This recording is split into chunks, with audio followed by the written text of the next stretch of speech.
Hello everybody and welcome back to the bench. Things have been really busy lately, so I've hardly had any time down here at all in the last several weeks. But I thought I'd just do a short little project today. It's kind of a continuation of a earlier project we did. If you recall from some videos before, this is the C-Cuff AM stereo transmitter box that we set up to be able to test the Sequam AM stereo receivers that we worked on. Again, there's not a whole lot of these out there anymore. It's kind of really a novelty thing. Okay, so let me not mislead you on this. This is kind of a limited product for, like I said, for curiosity. Anyway, if you recall, we made this using these lithium-ion batteries. And what I wanted to do was add a built-in charging circuit, and we want to build, if we can, a little antenna matching circuit so that we can actually have a little bit better matched antenna. Now remember, antennas in the AM broadcast band, if you wanted to get a resonant, like quarter wave antenna, it would still be hundreds of feet long. It would be a very long, huge antenna. And remember that we are regulated by law on these little mini unlicensed transmitters to a maximum of 3 meters, which is just about a 10-foot antenna. So really, to get a multiple of a wavelength at this, at this bandwidth, at this frequency, you're talking, a 128th wave antenna or something like that.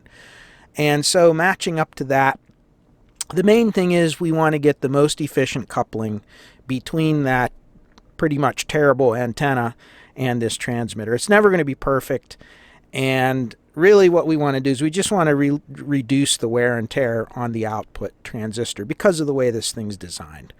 Go back and watch the video if you want to see what we were talking about. So anyway, first things first, let's do the charger. I went on to eBay and I found these little teeny tiny charger modules.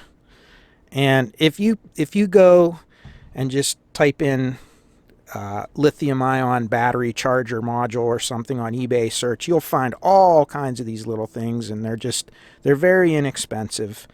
And this one is configurable.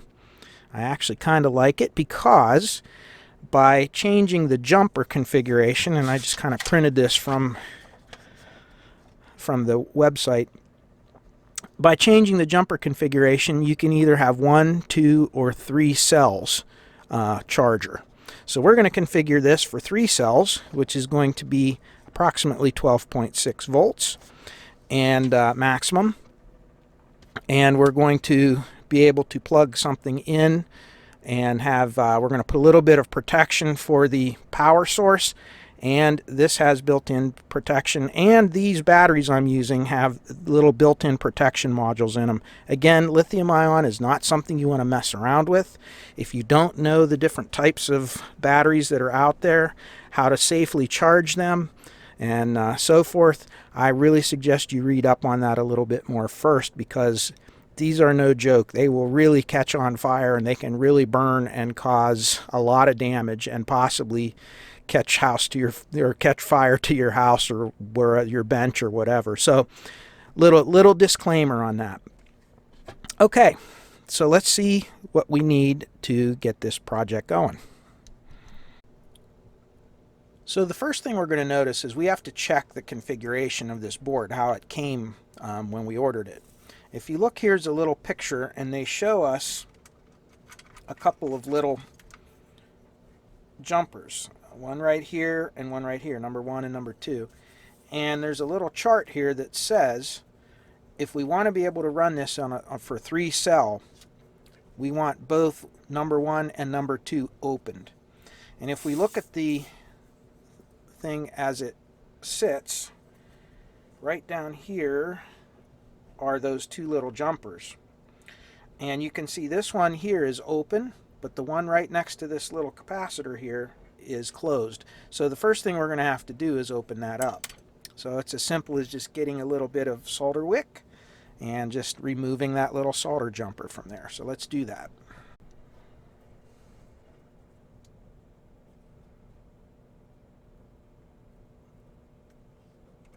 And it's as simple as that. Okay, we are now configured for 12.6 volts. Okay, so here's pretty much the end result. So we got the little board mounted, and what I did was I just mounted it on a little motherboard here, just something to hold it. Just have a couple of little wires going through here. They're not really connected to anything at all, just for the sole purpose of holding it out. Two little screws on the side, so it's really easy to remove this, because if we need to get to the batteries, we want to be able to easily remove this. So the wires are a little bit longer so that we can get them out of the way. And let me show you how I wired it. So we really don't want the charger to be connected to the batteries at the same time that the transmitter is connected, because we really don't want anything from here getting to here. So what we did was we took advantage of the single pole double throw switch. So what we did was we connected the batteries to the center pole of the switch. So if you look here, this is the battery, and it's going to the center pole of the switch. And then one side of the switch goes to the little charger module. And if you notice, we have a little barrel plug here, a little barrel plug jack.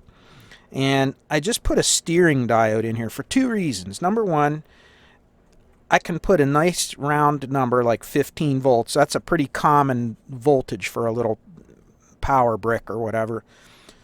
And after the 15 volts goes through the diode drop, you're down around 14.5 volts, or just under 14.5 volts, a little above 14 volts, which is just right for this 12.6 volt module. Now this module can take a maximum of 18 volts, but we really don't want to run it that high.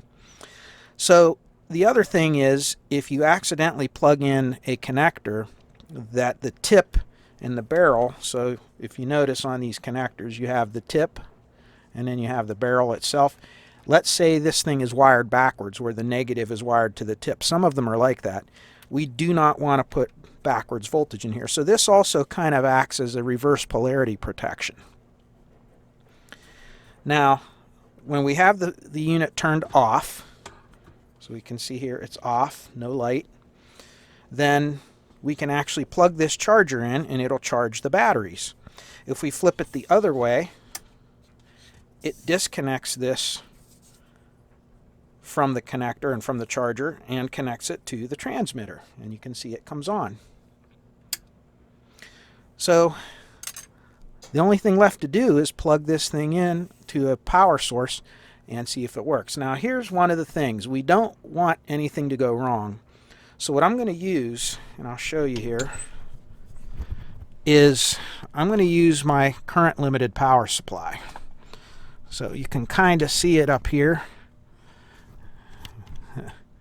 There we go. And this video is really on the fly because I just kind of came down here, was messing around. But you can see I have it set to 15 volts. And the current, I can actually set the current knob to limit the current until we know that it's working. So what I'm going to do is I'm going to take this right here and I'm going to plug the connector right into it. And I have this wire, you can see, just connected right in there. And what we're going to do is we're going to see if this thing comes up and starts to charge. So let's move this out of the way. Right here. And let's plug it in. Here we go. And you can see it starts drawing about 120 milliamps. And if we look inside here, we can see the little light coming on indicating that it's charging. Now, what should happen is as this charges, this should drop down. And you can see it already is starting to drop a little bit. So the more charged that the batteries get, the less current that it's going to draw. And that's how it should work. So what this indicates is everything's good. So now our battery problem is resolved. We can charge the batteries. We don't have to take it apart to take them out. And now our only problem now is to get a little better performance out of our antenna. So let's see what we can do about that. Okay, before we bring some paper into the picture here, we have to remember a couple of things. First of all, this transmitter here is designed to operate somewhere around 1250 kilohertz. Well, not around 1250, right at 1250 kilohertz. That's where it's tuned at.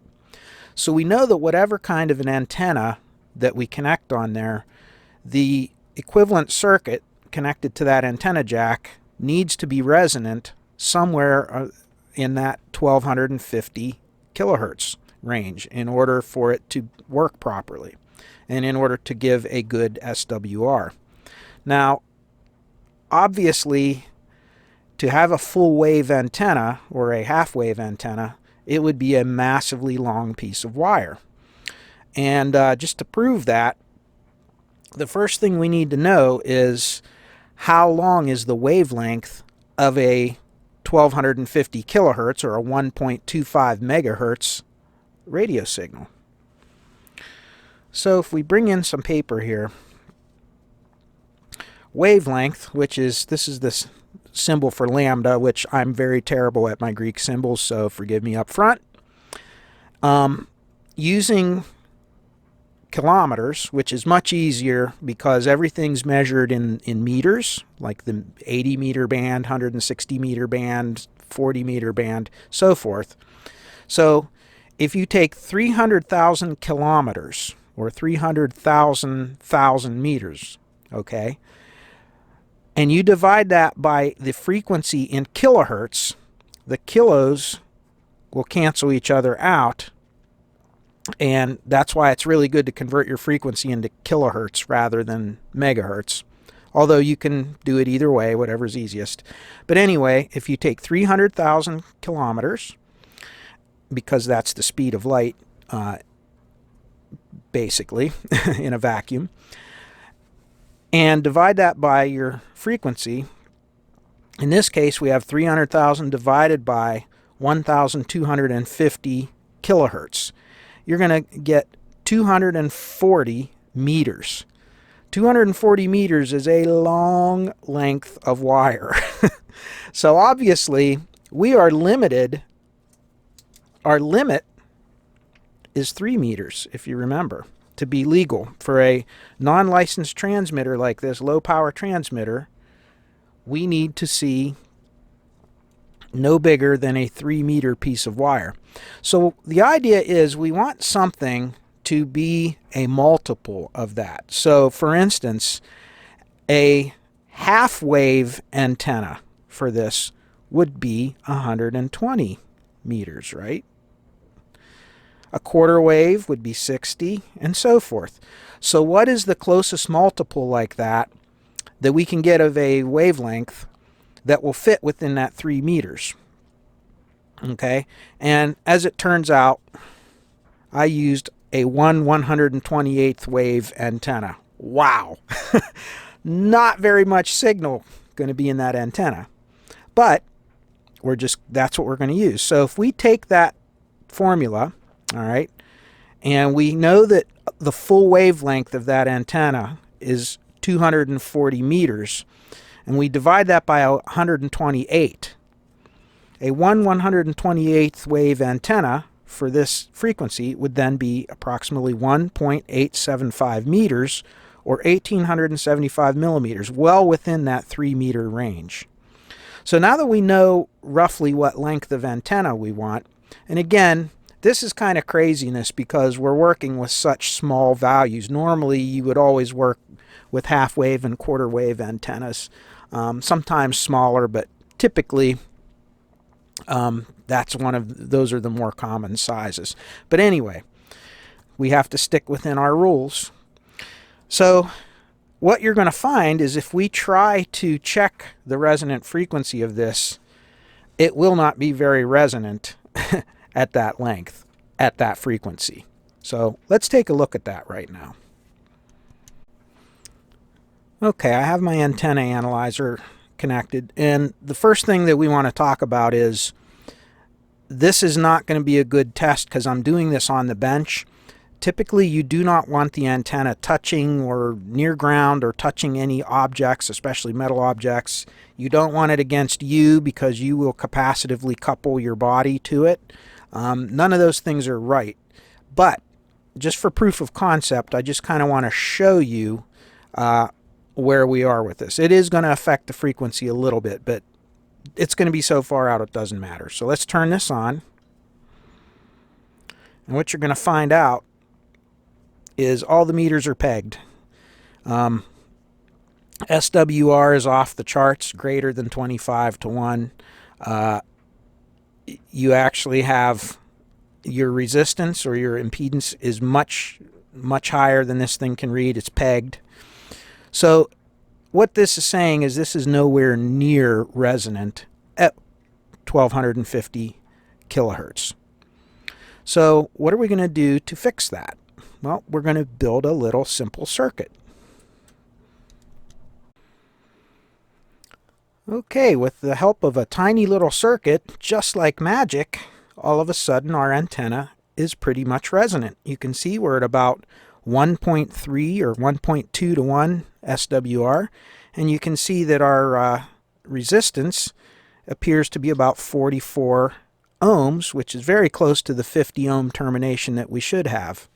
Now, there are the math involved in calculating all this, if you wanted to do it exactly and accurately, can be quite involved, and it can also be quite frustrating because there are so many outside factors that can affect it.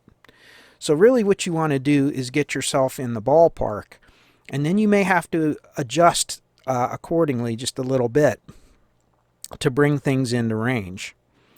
So let's talk about how we did this. If you look on here, all there really is a couple of small inductors, a variable capacitor, and a fixed capacitor. And what we've essentially built is a little tank circuit. And we also integrated into our tank circuit a type of Ballon type thing, okay? Or what I should say, which is unbalanced to unbalanced. But we'll talk about that here in a second. I'll show you what I mean by that. So let's draw out what we have here. Okay. So originally what we started out with, that blue piece of wire, is right up here. And this is our 1.875 meter antenna, just from this point to here. And it was quite unresonant at the 1250 kilohertz that we needed it to be. So what this is down here is our little antenna matching circuit. And really, when you look at it, all it is what we refer to as a tank circuit. A tank circuit is a combination of an inductor and a capacitor. And when this inductor and capacitor, they're out of phase with one another because of their reactive properties. So I've said in a lot of my other videos, we talk about Eli the Iceman. This is all basic electronic stuff. Okay? So in a coil, an inductor, L, of course L stands for inductor, voltage will always lead current. But with a capacitor, it's the total opposite. In a capacitor, C, the current will always lead the voltage. Now, think about it for a second. Any of you that have watched a capacitor, put an oscilloscope across it when you applied a voltage, you notice that a capacitor charges up in time. In other words, the voltage goes up with time. When you first apply a voltage across that capacitor, the power supply or the power across that voltage across that capacitor is not the full voltage. It builds up as it charges. And that's what we're talking about. During that point in time, while the capacitor is charging, it is drawing incredible amounts of current because that capacitor wants to charge to that supplied voltage as quickly as possible. And so as the capacitor charges its voltage up, the current will start to drop down until eventually, when the voltage of the capacitor equals the voltage of the supply that's connected to the capacitor, the current will be zero. But that takes time to happen.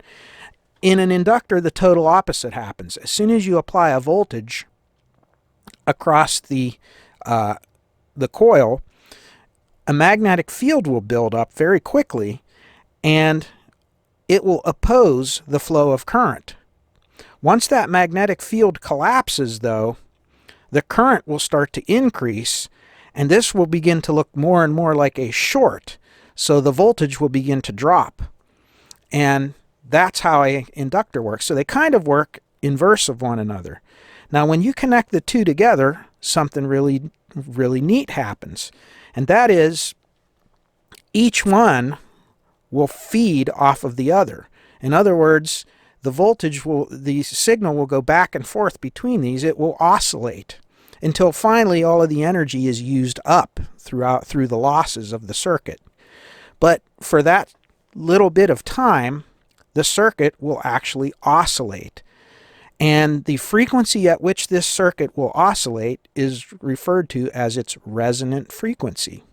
So the idea is, if we get the correct timing value of how this capacitor charges and discharges, and how this inductor charges and discharges, and we get them to work together and oscillate at the same frequency that we want our antenna to resonate at, that the antenna does resonate at, you will have a resonant circuit. So essentially, what we're doing is we're adding this little tank circuit to this circuit so that the whole system combined between this, because this is a resonant circuit here too, and this tank circuit, and since this tank circuit, we can tweak it by adjusting one of these two values. If we adjust either one of these values, it will change the resonant frequency or the oscillating frequency of this circuit. Essentially, when we get this thing as a whole, we look at it as a whole circuit, we can adjust this until the whole circuit becomes resonant at the frequency that we're desiring. Now, also what happens is the actual resistance that your transmitter will see is not going to be exactly 50 ohms. And because of that, if we just connected the transmitter up here with respect to ground, we could get it to resonate, but the resistance would still not look correct to the transmitter. So what we need to do is we need to transform that. So we're going to use this little inductor also as a form of transformer by picking a tap off of it. So this would be like an auto transformer. And then you're going to, just like a transformer, you're going to have an impedance ratio right here. So essentially, from here to here is going to be your transmitter, and I'm kind of looking through the camera as I'm doing this, so my drawing's probably horrible. So there's your transmitter, and then up here is going to be your antenna, and this ratio is going to ensure that your resistance is going to be right here with respect to your transmitter is going to look like that 50 ohms. Okay, and anytime you hear the word balun or unun, okay, these are two things that you hear about. They are essentially a transformer that works at RF frequencies. That's sole purpose is to take a higher or lower resistance, of your antenna and match it to that 50 ohm load, make it look like a 50 ohm load to the transmitter. So when you're matching an unbalanced signal to an unbalanced signal, we would call that an unun, because it's an unbalanced signal here and it's an unbalanced signal here. If we are converting a unbalanced signal to a balanced signal, or a balanced signal to an unbalanced signal, we call that a balun. Okay, that's where you hear, that's what those two terms really mean. Okay, so essentially Since we are connecting this directly to earth ground, this is an unbalanced circuit. In other words, it's not, one side of the transmitter is always referenced directly to earth. Okay. Whereas like a dipole antenna would be a balanced circuit, because you have a node here, and then you're feeding the line into here. You don't have that going on with here. And I'm sorry, RF guys, I know I screwed this up probably. Come in and correct me. Again, talking about this stuff, I'm talking right off the top of my head here. But anyway, this is all that we did here. Now, there are lots of websites out there that actually have the formula how to calculate a tank circuit, the resonance frequency of a tank circuit. And basically, rather than go through all the math, you can go online and do that if you like. And maybe let's find a site online and maybe try to do that. Okay, if we want to calculate if you want to do the actual math to calculate the resonant frequency of a tank circuit, you just have to do this little formula here. So your resonant frequency is going to be 1 over 2 pi times the square root of LC, which is henries and farads. So the bottom line is, if you wanted to do this, you could rearrange this in such a way that you could solve, as long as you knew the frequency, you could take that 1250 kilohertz. So you have to make sure your scientific notation is correct. So it'd be, your 1250 would be actually 1250,000. So you'd have 1250 times 10 to the third, and so forth. Same thing with your henries and your farads. So everything has to be measured in its base value. So your scientific notation becomes very important when you do this. Anyway, you can do that, and you can solve for L and C by doing all the math.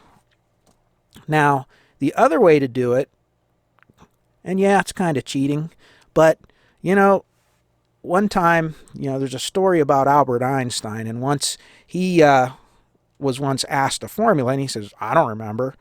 And somebody said, but you're Albert Einstein. And he said, well, yeah, but I don't see a purpose in memorizing formulas that are written down in perfectly good books. I would rather spend my time and my thought process solving problems rather than memorizing formulas that are already written down. So I kind of subscribe to that as well. Certainly we could do the math, but it is easier if there are tools available to do this. So if you look up here,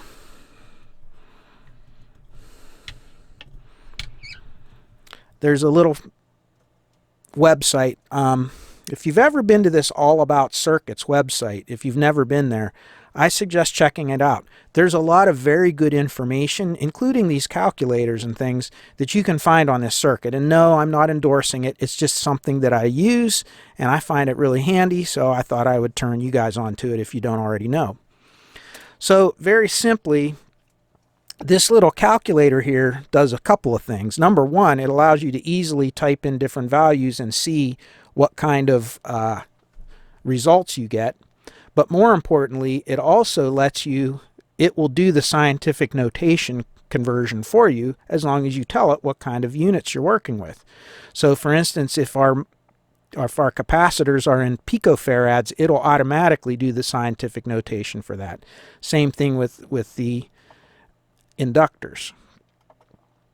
Now, in order to do this, you can start, if you want, you can just experiment and start with arbitrary numbers. But I'll give you a little clue. If you're working with the upper HF bands, so, the, 10-meter band and so forth, you probably want to start somewhere around 5 picofarads, 50 picofarads, somewhere around there, about 50 picofarads for your capacitor, and somewhere around maybe 50 microhenries for your inductor. As you go down in frequency, so you go to lower frequencies, those numbers will go up. So at the lower HF bands, like the 80 meter, 160 meter bands, you're going to find that you want these to be maybe closer to 100 picofarads and maybe 100 microhenries. But anyway, let's just plug in some numbers. We'll start out with that. Let's start out with 100 picofarads and 100 microhenries. And if you hit calculate, and you can see we're pretty close already, 1.6 megahertz. So that's the very extreme limit of the AM broadcast band, okay? So we know we're pretty close already. So if we adjust either one of these numbers a little bit, let's take this to 150. I always try to use standard values. And you can see right here 150 microhenries, and you can see just by changing that, we're at about 1.3 megahertz. Remember, we want 1.25 megahertz. So if we added a wee little bit of capacitance here, maybe, I don't know, 110, and you could see that dropped it just below at 1.239, which is about 1.24 megahertz, very close. So what that tells us is if we use a 150 microhenry inductor and we used, let's say, maybe 100 picofarad fixed capacitor and maybe like a 25 or 50 picofarad trimmer cap across it, that should get us very close to our resonant frequency. So looking at our little cobbled together circuit, we can actually see I have two of these little inductors, both, and you can buy these on eBay or you could buy them at Mauser's or DigiKey. You can buy them online. For these little tiny transmitters that are, milliwatts, these are more than adequate. Now, the big transmitters, like, if you have an amateur radio or something, expect to have these be much, much larger, and they'll be big wire wound and so forth. This is something different. We're doing this is what we are going to do for these little AM radio transmitters. So one of these is I believe 120 picofarad or microhenry, and the other one is I believe a 33 microhenry. Those are two standard common values. And if you add the 120 plus the 33, you get 153 microhenries, which is very close to that inductor value that we calculated, correct? Next, we actually have a 100 picofarad fixed value capacitor, and then we have just a small variable capacitor that can go from just a couple of picofarads up to about 50 picofarads. So, and they're in parallel. So this allows us to fine-tune the circuit right here, this variable capacitor. And that's how we were able to get it to go. Now, I also made a little bit of an impedance matching circuit by taking that inductor, if you notice, and splitting it. So instead of 150 microhenries, we have 120 and 33. So that splits that ratio, that creates a little ratio that will help us to match the actual resistance. Remember, we were talking about that. So this is kind of our little Unun circuit here, if you want to call it that. And therefore, not only is it matching the impedance, but it's also making the antenna resonant. And that's really the whole purpose of an antenna matching device. Now, of course, this circuit is going to take up some of that signal. So you're not going to get the same amount of energy radiating from the antenna as you would if it was like a half wave or quarter wave antenna. There's just no way you will get that kind of radiated energy. That's the trade-off. This is easy on your transmitter, but don't think that it's going to transmit the same distance as a full-length antenna that would be much, much larger. Which is the reason that, coming full circle, that's why the law was created that way.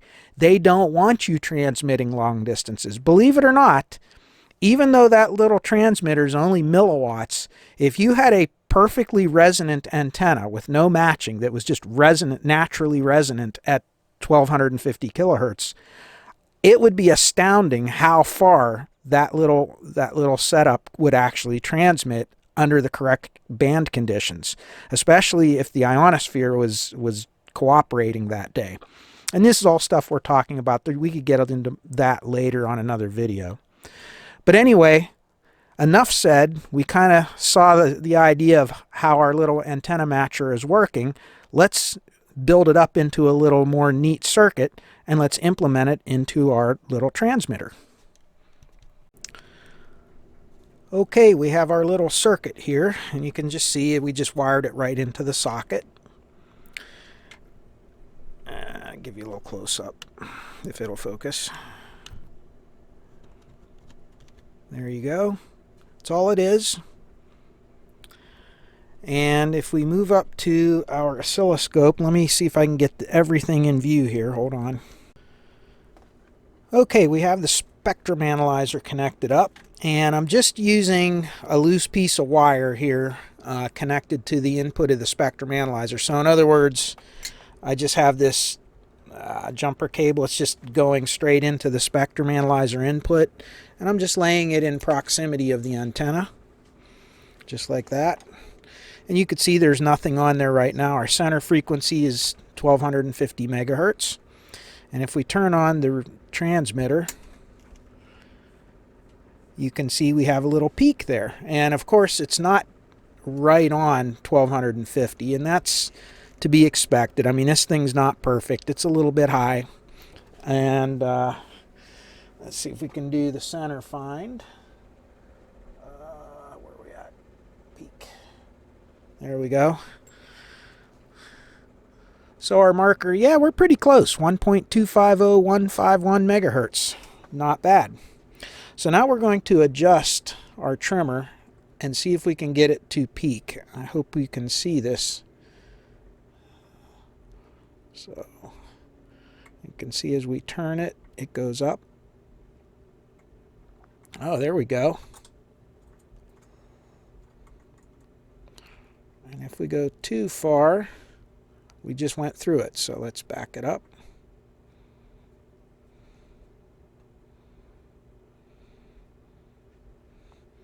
That's it right about there, huh? And there we go. It's peaked out.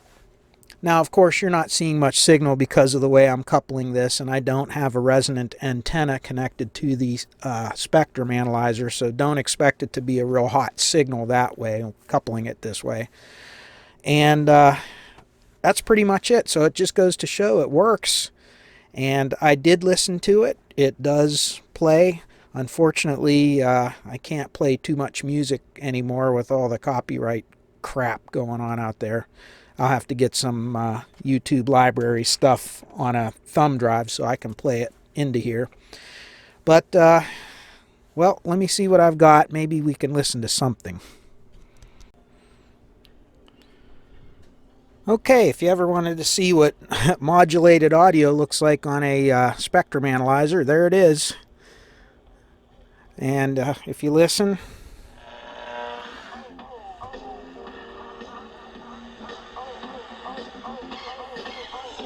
there you go. And yes, this is that bad stuff. But anyway, it does work. Okay, the phone is ringing off the hook. Things are getting busy again. But I'm glad I was able to spend a couple hours down here at the bench and do this for you all. I hope it was useful for some of you who have these little AM transmitters. You know, honestly, the antenna is always the problem with them. And now we see a little solution that we can do, and for the batteries as well. So I'm going to get this thing put together, and I'm going to put this, I'm going to end this video right here. And I'm sorry about this one's going to be a little bit sloppy along with the editing, but you know, limited time, that's all I got. So all right, well, I thank you all, and I wish you all peace, joy, happiness, and good health in your lives. I thank you for everything, and I will be in touch soon with more videos. We got lots and lots of things to do. I just no time to do it. So you all take care. Thank you again for all of your comments, your donations, all the things that you guys do on your end. I appreciate it. And stay well. Thanks. Bye-bye.